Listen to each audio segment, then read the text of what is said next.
I've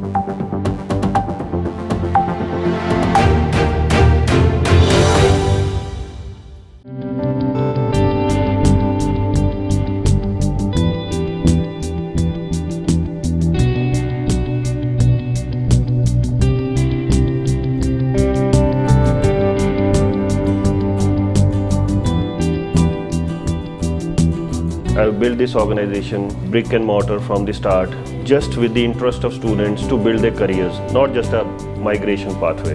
It was the time when student visa was not considered a business. Why I say two ways to look at it, because I've found many times students choosing a career but the parents wanted them to choose. And once they go abroad, they find themselves liberal, free to do things, and then they'll change their careers later on in their life, which they should have done some years back. I've been to all parts of the world. I find Australians most welcoming to the Indians. We are not here just to make money. We are here to build their careers, find the right way, and to send them through a genuine way so they don't have trouble, not today, not tomorrow, after 10 years also. Good day everyone, my name is Navneet Anand from aajKal Local and Global. Today, right from Sydney to Chandigarh, sitting in the office of INPHASE and talking to the founder and CEO, Mr. Jagdeep Singh. Jagdeep ji, welcome to the show. Thank you so much. Before I talk about journey of INPHASE, tell me something about yourself. I'm a human resource professional, so I know everything about careers. I'm dealing with this business for almost 20 years now. I did my MBA way back in 2002 in human resources. So this is the field I wanted to go to. This is the field I love to work to.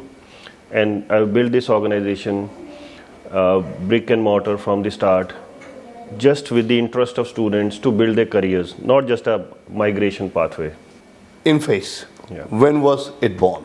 It's about the end of 2004. It was the time when student visa was not considered a business. It was not even considered a pathway to go abroad. People used to do all the ways to reach to US, UK or other countries. I remember people used to travel to whole of Europe and enter UK through some other means. And then people started realizing that student visa is also a way, a genuine way, where you can, build your career, find your good education and settle down in the Western countries. I think enhancing your career skills by education is an asset for everyone for the whole of the life. Student visa, as we talked about, somebody who has to pick up a course in a particular institute, particular course, depending on the background of the student. So how do you choose and pick the course for a student who walks in your office? There are two things to look about that. One is what the student's interests are. And the other is the background of the student should match the future course he wants to study or she wants to study.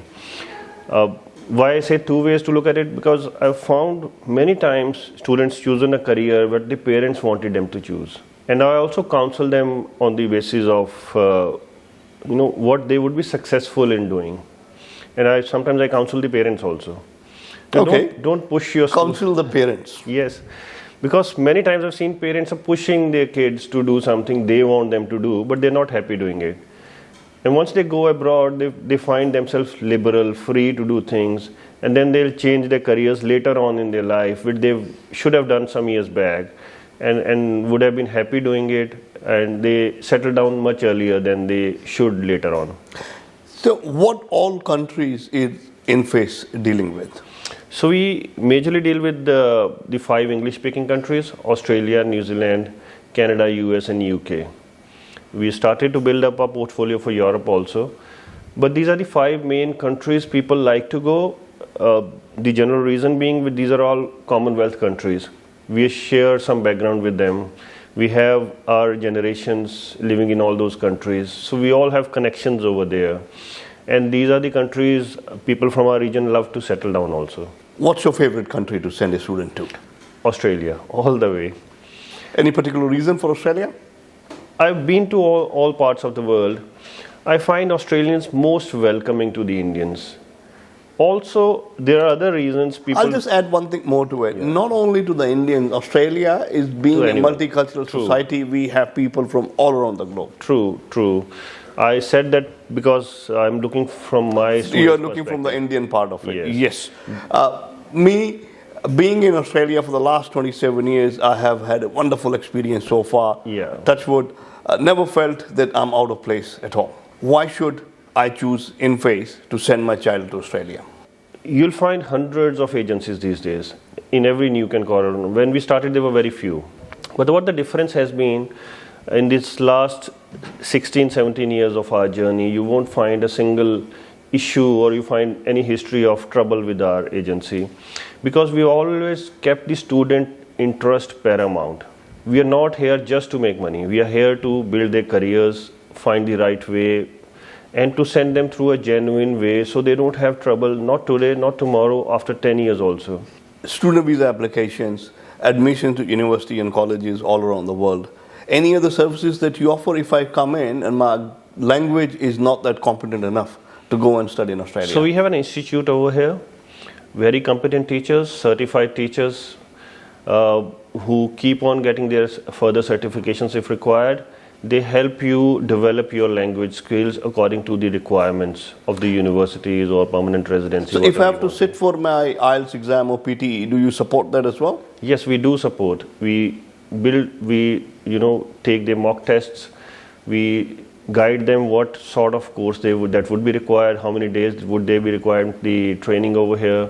We plan their journey throughout and they help them get the desired results they want. Now, for me, coming out from a rural village somewhere in Punjab or Haryana or Himachal, walking in the office with almost little English, so you help me in improving the English as well as finding the right course and getting the student visa application processed through the system by itself. Definitely. But I also want to add one thing. Somebody coming from a rural background is not an impediment. Mm-hmm. Sometimes we find brilliant students from rural backgrounds also. I agree. But if some students are really, really poor, one thing I want to tell everyone is what you have not learned in 20 years cannot be taught in 2 months. For somebody who's come with 4.5 and 5 bands, we can help them reach up to 6 maybe. He will never get a 7 or an 8 bands. It's a journey. When probably you go to Australia or Canada or wherever, keep building your language skills and you may reach someday over there. But we will definitely help them reach their goals. We'll build a pathway. How do you see the future of students? When I say students, I mean to say student visa application processing times for Australian High Commission here in Delhi. Okay, so you touched a raw nerve here with a lot of agencies, students. So these are the turbulent times when the department has been taking a long time to process the applications. Let me also, for the help of the viewers, tell them what has been the reason. In January, there were around 131 visa cancellations in Australia. Visa cancellations, why I mean that students who reached over there, and there were some fraudulent documentations, majorly from Haryana, what I've heard, and around 29 to 30 visa rejections or cancellations, not the rejections, the cancellations were from the North India. So what the department has now done is that they're going thorough on each and every applications, verifying each and every documentation. So the applications that has been lodged now, they are being processed are taking longer than what the normal due course was. Which I believe I had an interaction with Miss Monica Kennedy from Australia a few days back. We had a session here, and through our association area, we had been having a lot of discussions. This will ease out in the coming days. Also, to the relief of students, there is no trouble with the genuine students. They want to give visas post-COVID. Most of the Western countries want students to come in. They need our students. Our young, vibrant energy of Asia is wanted in Western countries, but they want genuine students to reach there. So what would be your message to all the potential students? Okay, so my message to all the students is, if you want to do well in your life, the primary goal should be study. The work you're doing is part-time.